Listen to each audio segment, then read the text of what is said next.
The sun was setting over Los Angeles, painting the sky in streaks of orange and pink. A man sat on a bench overlooking the city, his hands gripping a leather briefcase so tightly that his knuckles turned white. Inside it were documents, a contract for $2 million. The kind of money most people dream about but never see. He stared at the skyline, skyscrapers glinting like promises of endless possibility. But instead of joy, he felt nothing. Just an ache deep in his chest, as if the weight of all those zeros had pressed down on him until there was no room left for anything else. You might think this is where I tell you how he earned the money or what he plans to do with it. But that's not the story. Not really. Because the truth about money, the thing we don't talk about, isn't in the numbers. It's in the stories behind them. And Morgan Housel once wrote something profound about how our relationship with money isn't governed by math. It's shaped by memory, fear, luck, shame, and hope. This man wasn't born into wealth. Far from it. Growing up, every meal came after hours of worry, his parents sitting at the kitchen table late at night, whispering about bills they couldn't pay. Those conversations became the soundtrack of his childhood, looping endlessly in his mind even now, decades later. So when he finally made enough money to silence those whispers forever, he thought it would fix everything. Instead, it only amplified the noise. He remembered the first time he bought himself something nice. A watch, expensive and shiny. For weeks, he wore it everywhere, showing it off subtly during meetings, letting its gleam catch the light just right. At first, it gave him confidence, a sense of arrival. But then one day, someone casually mentioned their own watch cost 3 times as much. Suddenly, his victory felt hollow. He didn't need the watch anymore. It was too small, too ordinary. That hunger for more? It never went away. Money didn't cure it. If anything, it fed it. And here's the thing. This isn't unique to him. We've all been there, in some form or another. Chasing something bigger, better, shinier because we believe it will fill the gaps inside us. But the gaps are bottomless pits, aren't they?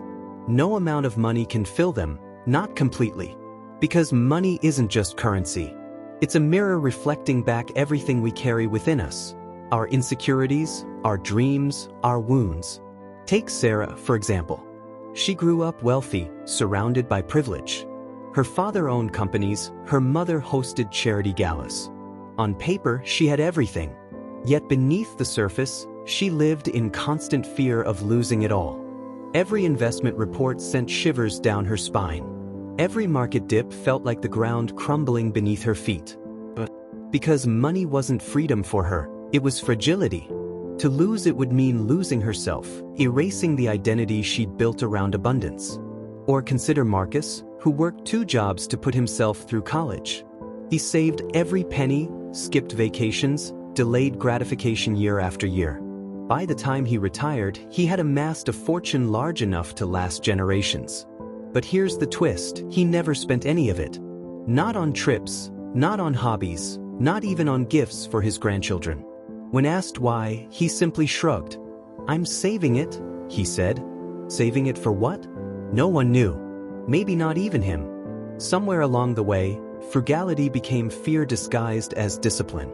And by the time he realized it, life had slipped through his fingers like sand. These stories aren't anomalies. They're reflections of us, all of us.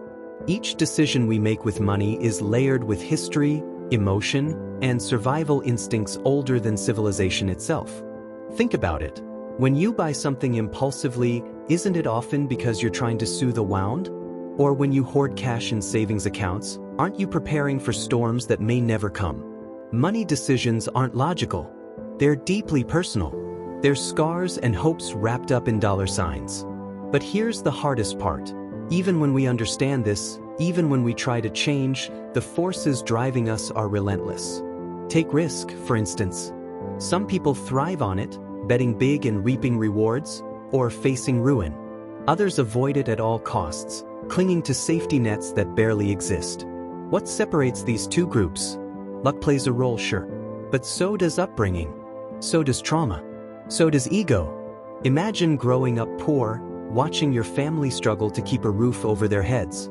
Now imagine being handed a chance to gamble on a business idea. Would you take it? Probably not. Your past has trained you to prioritize stability above all else. And while that caution might save you from disaster, it could also prevent you from seizing opportunities. Then there's envy, one of the ugliest drivers of financial behavior. You scroll through social media, seeing friends post pictures of new cars, exotic vacations, designer clothes. And suddenly, your perfectly decent life feels inadequate. You start comparing, questioning, doubting. Am I doing enough? Do I have enough? Envy blinds us to reality, making us chase illusions of success defined by others. But here's the kicker. The people you envy probably feel the same way about someone else. It's a cycle with no end, fueled by manufactured scarcity. Now let me tell you about Maria. She was brilliant, ambitious, and determined to succeed. By 35, she'd climbed the corporate ladder faster than anyone expected. Promotions piled up, bonuses rolled in, and soon she found herself earning six figures. But despite her success, she rarely took vacations. She drove an old car. She clipped coupons religiously. People called her cheap, but Maria knew better. She understood something few others did. Wealth isn't what you spend, it's what you keep. While everyone else flaunted their raises, Maria quietly invested hers. Year after year, compound interest worked its magic. By 50, she walked away from her job with enough passive income to live comfortably for the rest of her life. Freedom, she realized, wasn't about having more. It was about needing less. Freedom. Isn't that what we're all chasing? Whether we admit it or not, every financial decision we make revolves around this elusive concept. We want freedom from debt, freedom from fear, freedom to choose. Yet paradoxically, the pursuit of freedom often traps us. Debt becomes a cage. Fear becomes a prison. Choices become burdens. The harder we push, the tighter the chains wrap around us. So what's the answer? Is there a way out? Yes, but it doesn't look like what you think. It's not about getting rich quick or following formulas or mimicking someone else's path. It's about understanding yourself, understanding your fears, your desires, your limits. It's about asking questions most people are too afraid to ask. What does enough mean to me? What am I willing to sacrifice? And what am I not? How much control do I truly have over my future? Because the truth is, we don't control nearly as much as we think. Luck shapes us more than skill ever will. Timing matters more than talent. Risk is unavoidable, no matter how careful you are. And yet, we cling to the illusion of control, believing that if we work hard enough, plan carefully enough, save diligently enough, we'll escape uncertainty. Spoiler alert, we won't. Life is unpredictable. Money is unpredictable. All we can do is prepare, not for perfection, but for resilience. Let me leave you with this image before we continue. Picture a storm rolling in across the ocean. Waves crash violently against the shore, threatening to swallow everything in their path. Most people focus on fighting the waves, building walls, trying desperately to hold back the tide. But there's another way. Instead of resisting, you learn to navigate. You build a boat sturdy enough to withstand the chaos. You study the currents, respect the power of nature, and trust in your ability to adapt. Money works the same way. You can't stop the storms, but you can prepare for them. You can choose how you respond. The boat I mentioned earlier, it's not just a metaphor for weathering financial storms. It's also about perspective. When you're in the middle of chaos, it's easy to lose sight of the horizon. The waves feel endless, the wind unbearable. But if you climb higher, even just a little, you start to see things differently. You realize the storm isn't infinite. There's calm beyond it. And sometimes, that shift in perspective is all it takes to survive. Let me tell you about James. He wasn't wealthy by any stretch of the imagination, but he had something far more valuable: patience. For 30 years, he worked as a janitor at a small college. Every paycheck, without fail, he tucked away 10% into index funds, simple, boring investments that required no effort on his part. No flashy trades, no risky gambles, just steady growth over decades. By the time he retired, those modest contributions had grown into millions. Millions. Not because he was brilliant or lucky, but because he understood time. Time is the ultimate equalizer when it comes to money. It doesn't care about your background, your education, or your ego. All it asks is consistency. Show up, stay disciplined, and let compounding do its work. But here's the heartbreaking part. Most people never give themselves the gift of time.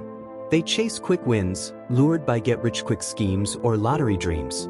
They trade long-term stability for short-term thrills, only to wake up years later wondering where it all went wrong. And yet, the irony is that wealth, the kind that truly matters, is almost always built slowly, quietly, invisibly. It's what you don't see.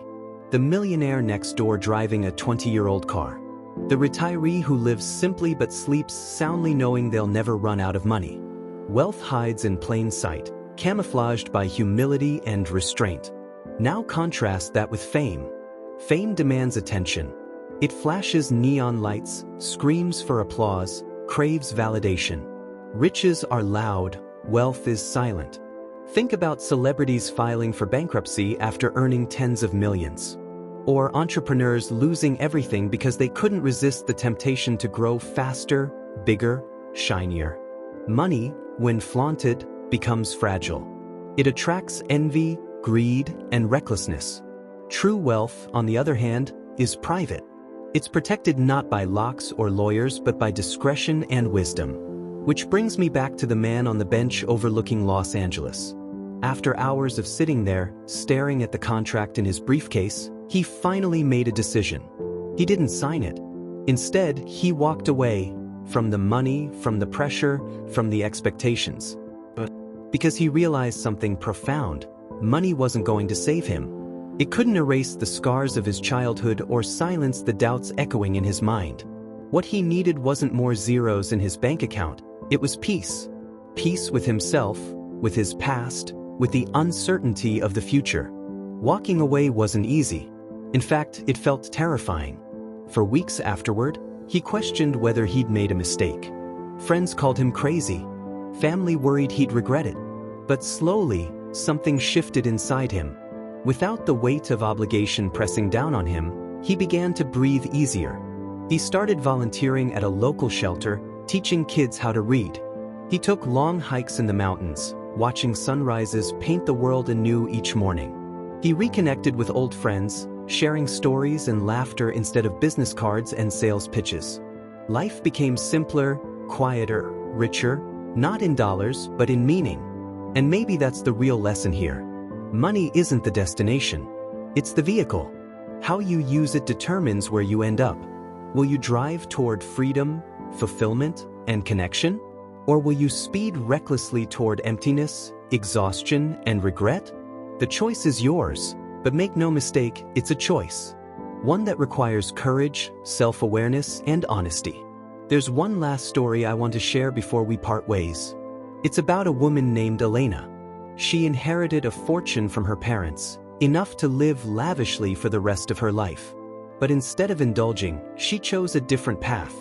She traveled the world, not to vacation, but to listen. To hear the stories of people living on less than $2 a day. To witness their resilience, their creativity, their joy despite unimaginable hardship. Over time, she began using her inheritance to fund projects that empowered others. Microloans for women entrepreneurs, schools for underprivileged children, clean water initiatives in remote villages. Her wealth didn't define her, it amplified her humanity. Through giving, she found purpose. Through purpose, she found peace. Elena's story reminds us of an important truth. Money itself isn't good or bad. It's neutral. Like fire, it can warm your home or burn it to the ground. The difference lies in how you wield it. Do you use it to build walls around yourself, protecting what you have at all costs? Or do you use it to build bridges, connecting with others and creating something greater than yourself? As the camera pans out now, imagine the man on the bench fading into the distance. His silhouette merges with the city lights, becoming indistinguishable from the millions of other souls navigating their own complicated relationships with money. Some will thrive. Others will struggle. Most will fall somewhere in between. But every single one of them carries the same burden and the same potential. To transform fear into freedom. Scarcity into abundance. chaos into calm. So tonight, as you lie awake thinking about your own journey with money, ask yourself this: what kind of story do you want to tell? Will it be one of regret, of missed opportunities and unfulfilled promises? Or will it be one of triumph, of choices made with clarity and intention? The answer doesn't lie in spreadsheets or stock portfolios. It lies within you, in your heart, your values, your vision for the life you truly want to live. And perhaps, just perhaps, that's the greatest insight of all. Feel like you're meant for more, but don't know how to get there? You're not alone. Every success story starts with doubt and a spark. The Self-Made Millionaire, Zero to Wealth isn't just a book. It's your roadmap to purpose, confidence, and success, built on real lessons from real millionaires. One reader said, "It didn't feel like a book. It felt like my future talking to me." Inside, you'll find the exact mindset and principles used by the world's most successful people. No fluff, just real, life-changing wisdom. Ready to take the first step? Get it 100% free. Just subscribe and comment "book" below.